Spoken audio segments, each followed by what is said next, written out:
எம்மா மவளே, உங்க அண்ணன் தான் வீட்டுக்குள்ள வர சொன்னாங்களா? வாமா. வீட்டுக்குள்ள வர்றது இருக்கட்டும், மைனிகேரி எங்கம்மா? வந்தது வராதமா எதுக்கு மவளே அவளை பத்தி கேட்டுக்கிட்டு இருக்க? வீட்டுக்குள்ள வா மவளே, அதுக்கப்புறம் பேசிக்கலாம். சொல்லுமா. இதோ தோட்டத்துல தண்ணி பாய்ச்சிட்டு இருந்தா. எம்மா அவ என்னெல்லாம் வேலை எழுத தெரியுமா?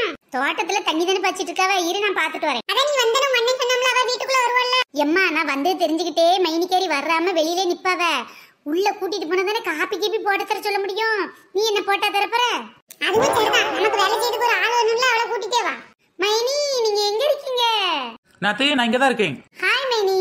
என்ன நாத்தே நீ போய் ஒரு வாரம் கூட இல்ல அதுக்குள்ள வந்துட்ட? ஆமா மைனி, என்னால ஒரு வாரம் கூட உங்களை பார்க்காம இருக்கவே முடியல. உருட்டு நீ நல்லா உருட்டு. மைனி உங்களை பார்க்காம இருக்க முடியலன்னா பாசமா பாக்கிறதுக்கு வந்தா இப்படி உருட்டுன்னு சொல்லிட்டியே. சும்மா சொன்னேன். ஆமா எதுக்காக இப்ப நீ வந்த? என்ன மைனி உங்களை பார்க்க ஆசையா வந்தேன்னு சொல்றேன். வீட்டுக்குள்ள வா, ஒரு காப்பி தண்ணி போட்டு தரேன்னு சொல்லிட்டீங்களா? எதுக்காக வந்த? ஏன் வந்தேன்னு வாசல வச்சு பேசி வெளியில அனுப்பிடுவீங்க போல. அது வேற ஒண்ணு இல்ல நாத்து, உன்னை எல்லாம் வீட்டுக்குள்ள விட்டுன்னு வச்சுக்கோயேன், மாச கணக்கா இங்கேயே டேரா போட்டுத. எனக்கு ஒண்ணு இதே வழியில அனுப்பணும் தான் ஆசை. அட போங்க மைனி, உங்களுக்கு எப்பவுமே காமெடி தான். ஏன் சீரியஸா தான் பேசிக்கிட்டு இருக்கேன். போதும் மைனி. ஆமா எனக்கு ரொம்ப தலைவலிக்கிற மாதிரி இருக்கு. ஒரு காஃபி நல்லா ஸ்ட்ராங்கா போட்டு தாங்க. உங்க கை பக்குவத்துல என் மாமியாருக்கு காஃபி போடவே தெரியல. என்னது என்ன மாதிரி உன் மாமியாருக்கு காபி போட தெரியலையா? அப்போ உங்க வீட்டுல போய் நீ காபி போட்டு உன் மாமியார் கொடுக்கலையா? உங்க மாமியார் போட்ட காப்பி தான் நீ வாங்கி குடிச்சிட்டு இருந்த, அப்படிதானே? இல்லன்னு சொன்னா நம்பவா போறீங்க மைனி? எனக்கு தான் காஃபி போடவே தெரியாது. அட நாசமா போன நாத்து, காபி போட கூடவா உங்க அம்மா சொல்லி தரல உனக்கு? அது மட்டும் இல்ல மைனி, எனக்கு துணியை காய போட கூட தெரியாதே. துணிகாய போடுறதுல இருந்து காப்பி போடுற வரைக்கும் எதுவுமே தெரியாம தான் உங்க அம்மா வளர்த்துட்டு என்ன பார்த்து என்ன பேச்சு பேசுறாங்க தெரியுமா? உங்க அம்மா என்ன சொல்லி வளர்த்தாங்க, என்னத்தை கத்து கொடுத்து வளர்த்தாங்கன்னு 1008 பேச்சு பேசுறாங்க. ஆனா உங்க அம்மா உனக்கு ஒண்ணுமே கத்து கொடுக்கல போல. அது வேற ஒண்ணும் இல்ல மைனி, நான் எங்க வீட்டுக்கு ஒரே பொண்ணா, அதுவும் செல்ல பொண்ணா செல்லமா வளர்த்துட்டாங்க. ஆமா எங்க வீட்டுல மட்டும் 7-8 பொண்ணு இருக்காக்கும், நானும் ஒரு பொண்ணு தான். எங்க அம்மா எந்த வேலை செய்யலனாலும் முட்டிக்கில உரிச்சிருவாங்க உரிச்சி. சரி மைனி, உங்ககிட்ட பேசினா இப்படிதான் காமெடி பண்ணிட்டு இருப்பிய. உள்ள விறுவிறுன்னு வந்து ஒரு காஃபி போடுங்க பாப்போம். காஃபினா அது உங்க கையால குடிக்கிற காஃபி தான். அது சரி, ஓசில காப்பி குடிச்சு பார்த்தவளுக்கு போட்டு குடிக்க கறி வலிக்க தான் செய்யும். என்ன மர்மவளேடி, வந்த என் மவள வாசல்ல வச்சு பேசிக்கிட்டு இருக்க, வீட்டுக்குள்ள கூட்டிட்டு வர வேண்டியதானே? நான் வீட்டுக்குள்ள வர வேண்டாம்னு சொன்னா மட்டும் உங்க அம்மாவா அப்படியே போகையா போறா? எப்படி வீட்டுக்குள்ள வரதானே போறா? நீங்களே கூட்டிட்டு வாங்க. நீ வாடி என் கண்ணு குட்டி. உங்க மைனிக்கு எப்பவுமே குசும்புதான் குறும்புதான் தெரியுமா எனக்கு? அட வெக்கங்கட்ட ஜென்மங்களா, சீரியஸா கோவமா வாசல் வச்சு திட்டிக்கிட்டு இருக்கேன். குறும்புதான் குசும்புதான் சொல்லிட்டு வீட்டுக்குள்ள போயிட்டாள்வளே. ஐயோ இனிமே இவ்வளவு வெளியே துரத்துறதுக்கு நான் என்ன பாடுபட போறேன் தெரியலையே. எம்மா மகளே, போன்ல கண்ணு வலிக்குன்னு சொன்னியே, இப்ப பரவாயில்லையம்மா? எம்மா அதை ஏன் கேக்குற? ஒத்த கண்ணு லபோ திபோன்னு அடிச்சுக்குதுமா. ஐயா அப்புறம் ஆஸ்பத்திரி உன் வீட்டுக்காரனை கூட்டிட்டு போனியா போகலையா? என் வீட்டுக்காரர் என்னப்பா ஆஸ்பத்திரிக்கு என்ன கூட்டு போதான் செஞ்சாரு. ஆனா போய் என்ன பிரயோஜனம்? டாக்டர் பாக்கலையே. ஏங்க நீ என்னாச்சு? டாக்டர் இல்லையாக்கு? எம்மா டாக்டர் எல்லாம் இருந்தாருமா, ஆனா அந்த போர்டை படிச்சு பார்த்துட்டு வீட்டை பார்த்து வந்துட்டோமா. அப்படி என்ன கண்ணு போர்டுல எழுதி இருந்துச்சு? எம்மா என் வீட்டுக்கார கூப்பிட்டுட்டு கண்ணு வலிக்குன்னு கண் ஆஸ்பத்திரிக்கு போனானா, டாக்டர்லாம் ரூம்ல தான் இருந்தாரு.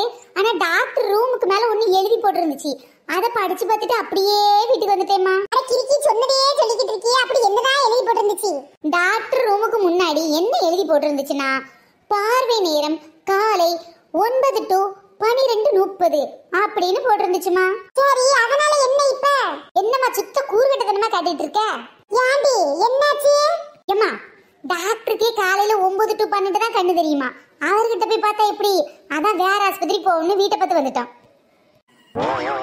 அப்படியா? என்னத்தே அவதான் கூறுகட்டத்தனமா பேசிக்கிட்டு இருக்கானோ, நீங்களும் நொப்படியான்னு கேட்டுட்டு இருக்கீங்க. என்ன மைனி பொசுக்குன்னு இப்படி சொல்லிட்டியே? கூறுகட்ட நாத்து, பார்வை நேரம் காலை 9 to 12னா பேஷண்ட 9ல இருந்து 12 மணி வரை டாக்டர் பாப்பாங்கன்னு அர்த்தம். டாக்டருக்கு 9 to 12 தான் கண்ணு தெரியும்னு அர்த்தம் இல்ல. அப்படியா மர்மவளே? விளங்கிரும். குடும்பத்துல யாருக்குமே மண்டையில மசாலா இல்ல போல. நான் கூட அவ்வளவு நேரம் தான் டாக்டருக்கு கண்ணு தெரியும்னு நினைச்சிட்டேன் மைனி. நல்லா நினைச்சவோ. ஆமா காஃபி குடிச்சே எப்படி இருந்துச்சு? நல்லா சூப்பரா இருந்துச்சு. உன் மாமியார் கிட்ட என்ன சொல்லிட்டு வீட்டுக்கு வந்த? போங்க மைனி, அது ஒரு பெரிய கதை. எம்மா இங்க பாருங்க மை, என் மாமியார் பண்ற அநியாயம் பெரிய அநியாயமா இருக்குமா? ஓ என் மாமியார் பண்றதோட பெருசா பண்றாங்களா அவங்க? மருமகள கொஞ்ச நேரம் சும்மா இருமா. என் மாவ ஏதோ ஃபீல் பண்ணி பேசிக்கிட்டு இருக்கல்ல. அது வரையா? பேசுங்க. இங்க பாருங்கம்மா, காலங்கத்தல 6 மணிக்கெல்லாம் பெட்ல இருந்து எந்திக்கணுமாமா. என்னது 6 மணிக்கு எந்திக்கணுமா? 6 மணிக்கு எந்திச்சு நீ என்ன ஆபீஸ் வேலைக்கு அப்ப அப்புறம் வீட்ல தான இருக்க போற? எதுக்கு மாமியார் இப்படி சொல்ற? ஏத்தே அவ மாமியாராச்சும் பரவாயில்லதே, அவளை 6 மணிக்கு தான் எழுப்புதாங்க. ஏன் மாமியார் அதான் நீங்க என்ன 5 மணிக்கே எழுப்புறீங்க தே? என் மருமகள கொஞ்ச நேரம் சும்மா இருமா. என் மாவ ஃபீல் பண்ணி பேசிக்கிட்டு இருக்கல்ல. ஓ பீலா பண்ணுங்க. அது கூட பரவாயில்லம்மா. எந்திச்ச உடனே பல்லு விளக்கிட்டு குளிக்கணுமாமா. ஆமாமா நீ பல்லு விளக்கி குளிக்கலாம் உன் பக்கத்துல மனசு வர முடியாது.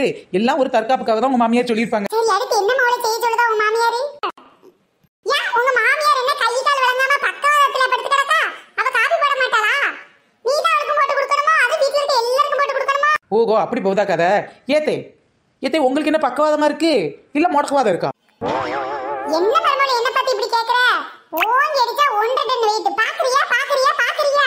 அதெல்லாம் பார்க்கல. உங்க கை கால நல்லா தானே இருக்கு. அதையே கேக்குற மருமகளே. முட்டா பஞ்சி முட்டாய் சீல கட்டின பாட்டுக்கு டான்ஸ் ஆடுவோம்னா பாறேன். உங்க கால் கையில நல்லா தானே இருக்கு. பின்ன டெய்லி என்ன மட்டும் நீங்க காபி போட்டு கொடுன்னு சொல்றீங்க. வீட்ல உள்ள எல்லாருக்கும் நான் தானே காபி போட்டு கொடுக்க. சரி காஃபி விடுங்கம்மா. காலையில எல்லாரும் சாப்பிடுறதுக்கு நான் தான் டிஃபனே பண்ணணுமாமா. ஓகோ அப்படி போதா கதை. என்னது நீ டிஃபன் பண்ணி தான் உன் மாமியார் சாப்பிடணுமா? அதுக்கு அவ பட்டினியை கிடந்து மண்டே போட வேண்டியதானே? இப்ப சொன்னீங்களே இதுதான் கரெக்ட் தே. ஏன் மருமகளே அப்படி சொல்லுதா? ஆமாமா உங்க பொண்ணு பண்ண டிஃபனை சாப்பிடுறதுக்கு பேசாம அவங்க மாமியார் பட்னியா கிடந்து மண்டையே போட்டுடலாம். கரெக்டா சொன்னீங்க. கொடுமை நடக்குதுமா, கொடுமை நடக்குது. எங்க வீட்ல எனக்கு கொடுமையா நடக்குது. அம்மோ என் மவளை கூட்டிட்டு போய் இப்படி கொடுமை பண்ணதால என் மாமியாரே. துணியை துவைக்கணுமா, வீட்டை பெருக்கணுமா, காய்கறி வாங்கிட்டு வரணுமா, குழம்பு வைக்கணுமா, சோற பொங்கணுமா, எப்பப்பப்பப்ப எம்புட்டு வேலை. அவ்வளவு வேலை எப்படிமா வீட்ல பொண்ணு செய்ய முடியும்? இந்த வேலை மட்டுமா? இதை விட எக்ஸ்ட்ரா வேலை டெய்லி நான் செஞ்சுக்கிட்டு தான் இருக்கேன். சும்மா மருமகளே, என் மவளை பீல் பண்ணி பேசிக்கிட்டு இருக்க. நீ குறுக்க பேசிக்கிட்டு இருக்க. ஏம்மா மவளே, இந்த மருமகளை வச்சுக்கிட்டு ஒண்ணும் நம்ம பேச முடியாது. வா உள்ள போய் தனியா குசுன்னு பேசிப்போம். அது வேறயா? ஆமா நான் கிட்ட இருந்தா தான் உங்க வண்டவாளெல்லாம் தண்டவாளம் ஏறிடுமே. தனியா போய் பேசுங்க. எம்மா கொடுமை நடக்குதுமா. ஆமா நாத்து உனக்கு மிகப்பெரிய குடும்பம் தான் நடக்கு. உங்க அம்மிட்ட போய் தனியா சொல்லு. வேற யாரும் கேட்டுறாம சிரிச்சு. சே இந்த நாத்து வந்ததுல இருந்து வீட்டுல நிம்மதியாவே இருக்க முடியல. ஒரு மனுஷி எத்தனை கொடுமையை தான் தாங்குவா? மாமியார் கொடுமையை தாங்கலாம், இல்லன்னா நாத்தனார் கொடுமையை தாங்கலாம். இந்த 2 லூசையும் ஒன்னா வச்சு இவங்க 2 பேர் கொடுமையை தாங்கிறதுக்குள்ளே என் மண்டையே வெடிச்சு போகும் போல. மைனி இப்பதான் சொல்லிட்டு இருந்தேன், திரும்பவும் வந்துட்டா வைப்ரேஷன். மைனி உங்ககிட்ட ஒரு முக்கியமான விஷயம் சொல்லணும் மைனி. ஒரு முக்கியமான விஷயம் சொல்லணும். என்ன நாத்து? என்ன விஷயம் சொல்லு. அம்மா வேற வெளியில போயிட்டாங்க. என் கையில வேற காசு இல்ல மைனி. ஒரு 20 ரூபா இருந்தா கொடுங்களேன். நாத்து இவ்வளவு பெரிய அமௌண்ட் வச்சு நீ என்ன செய்ய போற நாத்து? அதை ஏன் கேக்குறீங்க மைனி? சொன்னா நீங்க தரவா போறீங்க?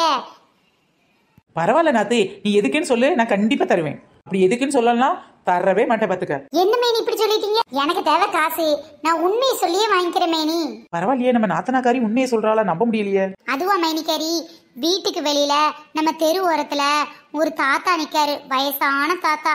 அந்த வயசான தாத்தா கிட்ட இந்த 20 ரூபாய குடுக்கலாம்னு நினைச்சேன். சே பரவாயில்லையே, ரொம்ப நல்லவளா இருக்கியே.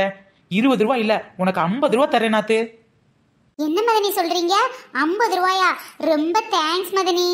நீ தான் சொன்னியே வயசான தாத்தான்னு, அதான். ஆமா வயசான தாத்தா தான். அது சரி நாத்து, அந்த வயசான தாத்தா தெருவோரமா என்ன செஞ்சுக்கிட்டு இருக்காரு? அதுவா நீ குல்ஃபி ஐஸ் வித்துக்கிட்டு இருக்காரு. அடி பாவி நாத்து, அப்போ ஐஸ் வாங்கி திங்கிறதுக்கு தான் என்கிட்ட காசு கேட்டியா? ஆமா மைனி, நான் தான் 20 ரூபா கேட்டேன். நீங்க தான் எனக்கு 50 ரூபா தரேன்னு சொன்னீங்களே. சீக்கிரம் தாங்க. அடைச்சி, நான் கூட அந்த வயசான தாத்தாக்கு உதவி செய்ய போறியோன்னு நினைச்சேன். இதுவும் ஒரு விதமான உதவி தானே மைனி. தாங்க மைனி. ஐயோ. என்னம்மா மவளே, உன் மைனிக்காரு காசு கொடுத்தாலா இல்லையா? எம்மா 20 ரூபா கேட்டா 50 ரூபா தரேன் இருக்காங்கம்மா. ஓ அப்படியா? ஐஸ் வாங்கி சாப்பிடுறதுக்கு 50 ரூபா தரேன்னாலா அவ? ஐயோ அவளுக்கு தான் மூளை இல்லைன்னு பார்த்தா அம்மைக்கு அறிவில்லை. ஃப்ரெண்ட்ஸ், நானும் என் மகளும் சேர்ந்து என் மருமகளை என்ன பாடுபடுத்த போறோங்கிறத தெரிஞ்சுக்கணுமா? நெக்ஸ்ட் வீடியோல பாருங்க. இந்த வீடியோ உங்களுக்கு பிடிச்சிருந்துச்சுன்னா லைக் பண்ணுங்க, ஷேர் பண்ணுங்க, கமெண்ட் பண்ணுங்க. நம்ம சேனல் இப்போ தான் நீங்க ஃபர்ஸ்ட் டைம் பாக்குறீங்க அப்படின்னா கீழே உள்ள ரெட் கலர் சப்ஸ்கிரைப் பட்டனை கிளிக் பண்ணுங்க. அப்படியே பக்கத்துல உள்ள பெல் ஐகான் ஆல் பட்டனையும் சேர்த்து கிளிக் பண்ணிக்கோ. ஃப்ரெண்ட்ஸ், நம்ம சேனல்ல நிறைய பேர் கமெண்ட் பண்ணிருக்காங்க. அதுல ஒரு சிலர் நேம் இப்போ நாம பார்க்கலாம். பிரசாந்த், செல்வம் தமிழ்ச்செல்வம், கருப்பசாமி, பாக்கியலட்சுமி, செந்தில்குமார், சத்யா, சேர்மன் ராஜா, சோபா, பத்மாவதி, தேன்மொழி, கண்ணன், இந்த மாதிரி நிறைய பேர் கமெண்ட் பண்ணிருக்காங்க. இந்த லிஸ்ட்ல உங்க நேம் வரலனா மறக்காம நெக்ஸ்ட் வீடியோ பாருங்க, கண்டிப்பா வரும். பாய் ஃப்ரெண்ட்ஸ், நெக்ஸ்ட் வீடியோல சந்திக்கலாம்.